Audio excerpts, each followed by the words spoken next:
All right, what I tried to do was pick up on general issues. So by the time I finish class, if I haven't addressed something that you have a question about on your own rough outline, then we'll bring it up. Okay, incorrectly focused context. Now, look over at the introduction, because the two of these things go together. The context is the bigger concept of your paper. Where do you find the information for your context? Where does your inspiration come from to write your context? Eric? Thesis. Yes, your thesis. What part of your thesis, Eric? Significance. Your significance, all right? The ultimate thing that you are proving, or two things, if you will, that you are proving in this paper is, one, how literary devices or device communicates the significance. If you think about what you're doing in your paper, you are saying this literary device or these literary devices relay the bigger picture about these topics. The important part is, how did you come to know the significance through the use of the literary devices? But the significance is the big idea, all right? The universal message that you want taken away from your paper. So the only place you're going to find that is in your thesis, the significance of your thesis, which is why some of you don't have a context that does anything more than introduce your works. All right, so you want, this is finesse, this is style, all right? And that's what learning to write a good context gives your papers. It picks you up from the elementary, the author wrote this novel, blah, blah, blah, blah, blah. That's basic, all right? We want some style to your work, and your style comes from your context. No more than 2 to 3 sentences. Some of you gave one sentence, you need to work on that. Now, the finesse of that comes that maybe you have a sentence that starts to open up that significance. Some of you jumped right into your introduction of your works. How about a transition there, all right? Ease from whatever your observation is into your introduction of your works, the authors, and the plot summary. This is all about style, people. Now, understand, if I say it today, you're responsible for it. So if you don't think you're going to remember this, you better write it down. You better be aware of it. And it's not just me. This is writing from here on out, all right? This type of writing, expository, academic writing. All right, then you're going to go into intro sentences, your genre, the titles, the authors, and no more than 1 or 2 sentences of plot summary per piece. That's it. Now, I want you to also think about something logically. In your plot summary, if it's only 1 to 2 sentences, are you going to have enough room to give every tiny little detail of the work? No. But if your thesis is mostly about characterization, then isn't it important to emphasize the characters in your plot summary? If your thesis is about setting, isn't it important to make sure that you mention whatever is unique about the setting in your plot summary? So think logically. There's a logic here as to what where you put your emphasis. And then, so you've got those sentences. Once you've used the author's name in the introductions, the full names, you don't ever have to really do that again, particularly not in your thesis. You don't need to give the title again. You don't need to give the full name. You can simply use the author's last names. Now, if I'm introducing my topic sentences in my body paragraphs, then I would probably, the first time, use the whole author's name again. But after that, in my body paragraphs, I would only use the last name. There's no need to be redundant, all right? You've done it, you've introduced it, okay, you've refreshed it in the topic sentences, and then you can go on. Then you're good, all right? Because otherwise, it just weighs your paper down. It really does. And we'll get to this in a moment. So look at the introduction. Context, intro sentences, then your thesis. Why? Because shouldn't we know the big idea of what you're doing? and then your topic sentences, because why would you put your topic sentences before your thesis? How am I going, then there would be nothing to relate to your topic sentences. It doesn't make any sense. The thesis, then your topic sentences. Some of you are going to have 2, some of you are going to have 3, very few of you have 4, and we'll get to that. And then you need some kind of closing transition sentence. Now, to know which of those 2 you want to do, you need to know what's coming next. Simple things like just reminders. Whatever order you put things in your introduction, that's the order they have to appear in your paper. So if you put this character and that character, you can't jump to the second character and start your body paragraphs. You have to go, remember, your introduction determines every expectation. Most of us have GPSs, right, in our cars now. Think about your introduction as your GPS for your reader.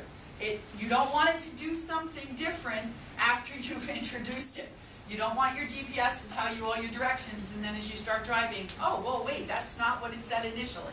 So that's your control. That tells your reader exactly what to expect. You deviate from that, now you've switched things up on your reader, and that's not fair. That's not good. Remember, who does more work? You do. The writer does. All right? The reader should be able to just glide along. Just follow that perspective. Lack of significance in the thesis and then in the topic sentences. I can guarantee you if it's not in your thesis, it's going to have a very hard time. Many of your rough outlines I wrote, this is not a topic sentence. This is simply plot summary. There's nothing to prove here. Where are you going with this? I mean, you can't just make a statement. So-and-so uses characterization to show the result of bad things. No kidding. Bad things you rarely turn into good things. Okay, now that would be something to prove. But you're not stating the obvious here. And usually when that happens, it's because it's not in the thesis. We're going to do this and get back to that. Focus of the topic sentences. Remember when you did the writing well work, the sentences? Remember when I had you do that about the idea of keeping the main idea? If your topic sentences are about the literary device and the topic, why are you going to start this running, strange, sort of meandering, and then suddenly at the end, oops, there's my literary device. Wow, by the time the reader gets to the end of the sentence, there's no idea as to where this sentence was going. Think about the way you write logically. Writing is not a mystery. It's not a mystery. It's very logical. So put things of importance in places of importance. Be careful.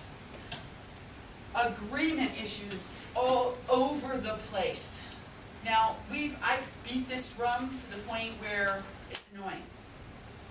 You have to check this. And we want to try and get away from this one. One. There are other words for one. An individual, a person.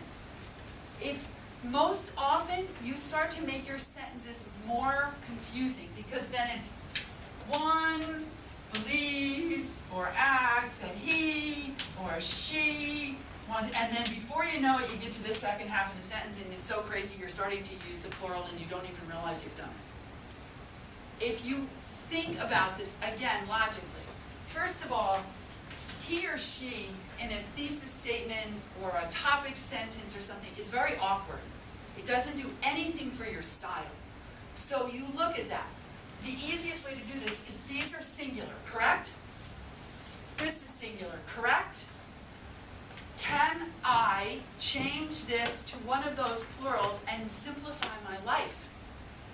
People believe that their actions have consequences. Oh, now I've gotten rid of all this sloppy stuff. All right. So try and look at those errors that you have, and in a sense, the rough outline is really good for this because it's not as though you're looking at a whole essay.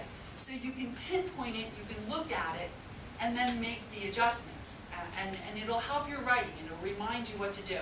Okay, stand up, let's go. You're all falling asleep here, bored as can be, and this is only 25% of the grade in your fourth marking period. Hello. Gee, maybe I want to pay attention. Move, do something, talk, sing a song, jump up and down, do something, move. Come on, gentlemen, move. Get the blood flowing. Your body's in shock. I know. stretch, do something. Yeah,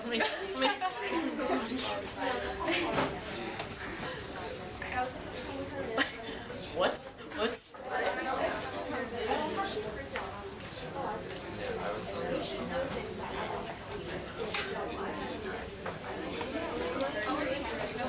All right, sit down.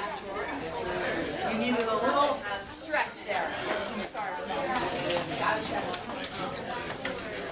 All right, please copy in your notes those things I put up there about apostrophes.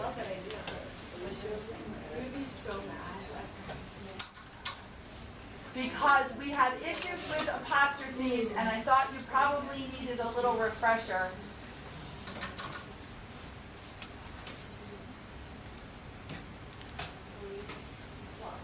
Where if you have two people each doing something individually, all right, then it's not the two short stories. Even though they're both short stories, each short story belongs to a particular author, correct?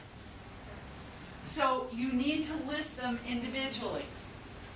Twain's and Hemingway's short stories. So notice the apostrophe because you have singular Twain, apostrophe S, his short story. Now, this can be very awkward, so you want to be careful. You might want to do the short stories by Twain and Hemingway, which smooths things out, makes it a little nicer to read. So, but be aware of that's how that's handled. Now, the question of apostrophes when a last name ends in an S or a sounding, an S sound, like a Z. Words with more than one syllable, you just add an S. So Rodriguez, 3 syllables. So you would just put the apostrophe. All right, that's all you need to do. I'm sorry, I said S. 1 syllable, such as Joyce Carol Oates, because her name ends with an S, then you do the apostrophe S. So these are the minute grammar rules that we don't pay attention to. We don't have cause to look at them all the time. But particularly in this situation, I saw it coming up, and I thought the little reminders might be helpful for us. Okay? All right, then we're going to go over on the other board, because I want to talk about, I started to see some issues in the quotes you were putting in. I didn't make any comment on them because it wasn't the time or the place for it. But it is now, and we need to start thinking about it as we're going to begin doing some particular work. Direct quotes. Now, this should be familiar to you. I would think your 9th and 10th grade teachers sort of beat this into you between the 2 years. But when you are making a decision as to what you do here, the first thing you have to do is look at your quote and decide, is it a complete sentence or is it a fragment of a sentence? That determines everything else in terms of punctuation.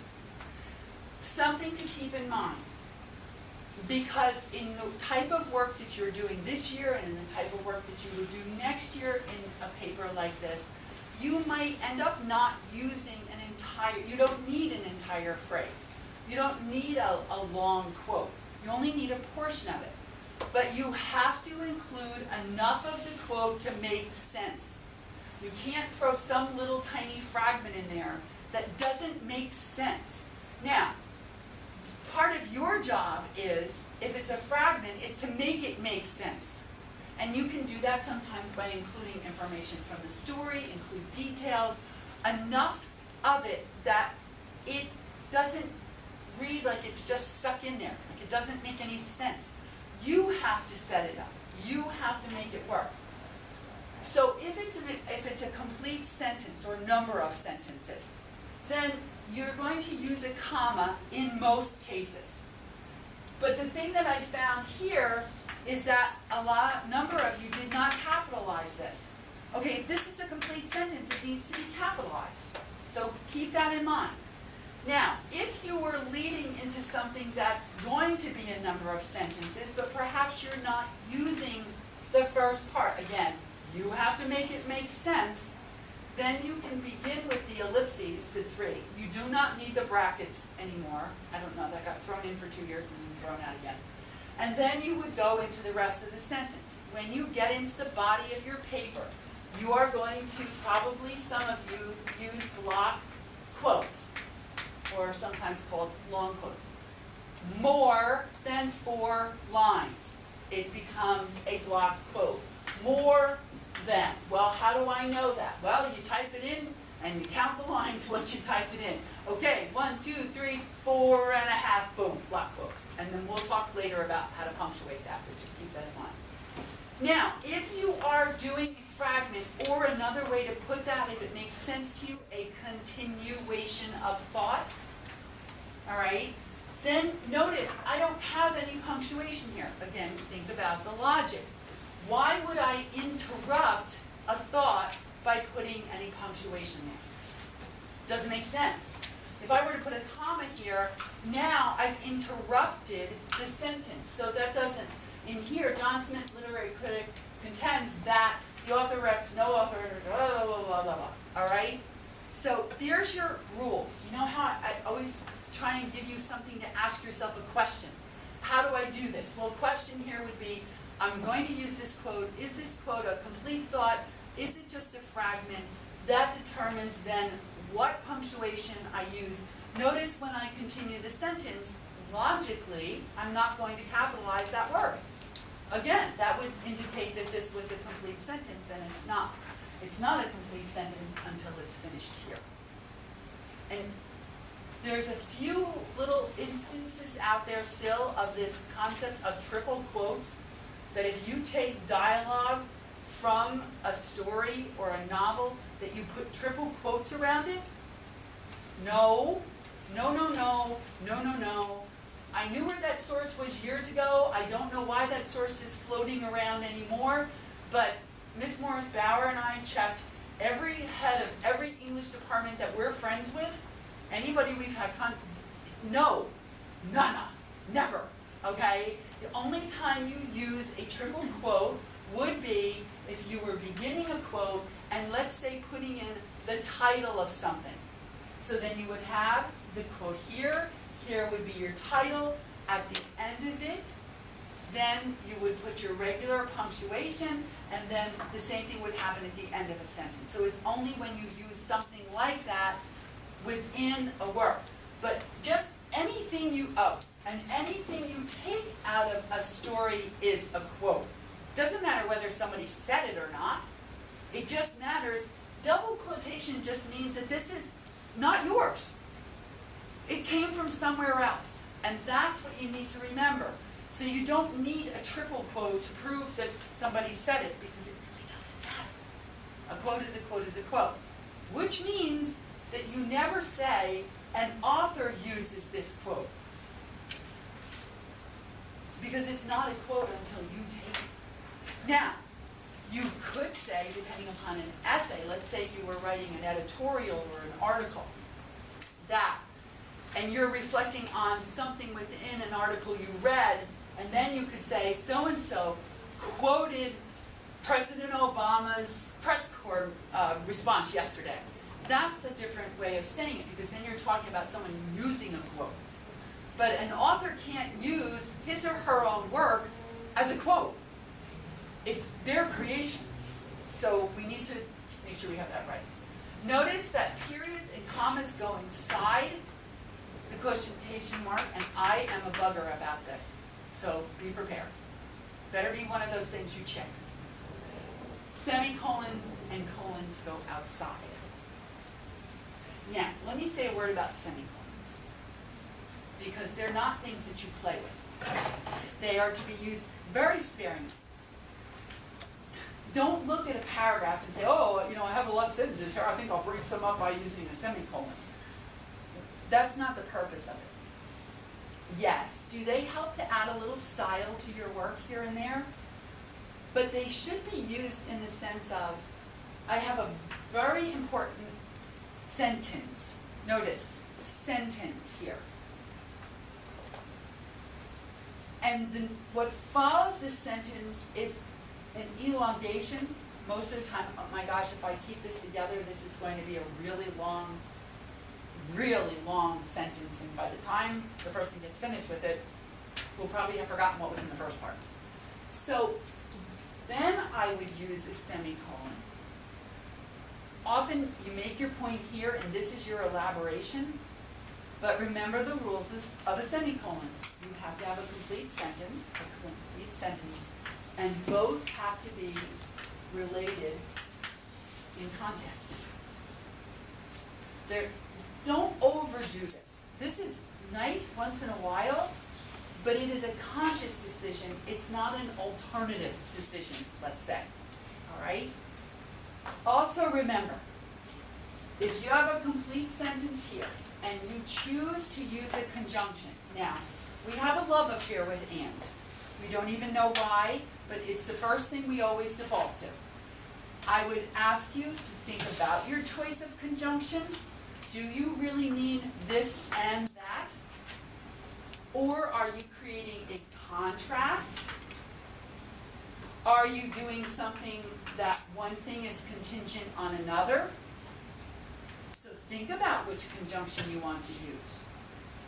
Now, if I have a complete sentence here, what should I put there? Comma. That's right. If I'm listing something, now, if I were to ask you to make a list of what you need to go to the store for, all right, you would never think about doing what you do in papers, putting commas between things the way. Be careful when you're listing two things an author does. He attempts to prove this and this. Too many of you put a comma before that conjunction. Why would you separate a list? Because you've created a list. It's only two things, but it's still only a list. So be very careful. Commas shouldn't appear before conjunctions if what follows isn't a complete sentence. Is this a pain in the neck to check with your paper? Yes, it is. Just as much of a pain in the neck as it is to do your works cited page. But this is what distinguishes your writing from someone else's. And you need to learn how to do it. Because these kinds of mistakes, I mean, what you're learning here probably doesn't feel like it, but it's elementary writing grammar. I mean, that's all it is. If you're using dialogue in here and there's like an exclamation point at the end and you're quoting something, like where do you put the exclamation? If it's part of the quote, put it inside the quotation marks, or like a question mark. If you're adding the question mark or you're adding the exclamation point, then put it on the outside. Because if you think about what you're asking, if it's the author's punctuation, then keep it with the author's work. If it's yours, put it with yours, per se. Maddie? With the fragment, when you would add, like have the like the author's name after it, would you put a period after that as well? Okay, good question. Would I put the author's name after it Oh, here? just kidding. No, stop. It's a good lesson. No. Would I then, all right, because what we're going to do then, because we have to add an in-text citation, let's say, period goes out here. What would I put in here? Just the page number. Just the page number. All right. Now, if it's an internet site, do I put anything there? Oh, they're all going, no.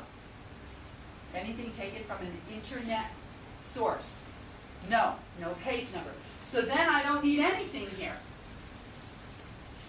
I can just go back to this because I've introduced by the author. Now, if I didn't have the author's name, then I would have like that. Addie, see, you created a teachable moment. So these are important things because I'll tell you right now, I just finished reading AP's rhetorical papers and I can't tell you how many times they did this and there I am drawing this. Why are you doing this when you already did that? Redundant. See, and this is what I mean, like there's a logic to it. If you think about it, why would you do that? Maddie? You said that the period would go inside before those, so Not when you're, if you're not dealing with a citation. Okay. If you're dealing with a citation, because now the citation is part of your sentence. Notice, it's not part of the quote. See the logic? It's not part of the quote, but it is part of your sentence. So then we're not going to put the punctuation to there. Okay, move self-reliance till Friday. And then, because we need to do this tomorrow.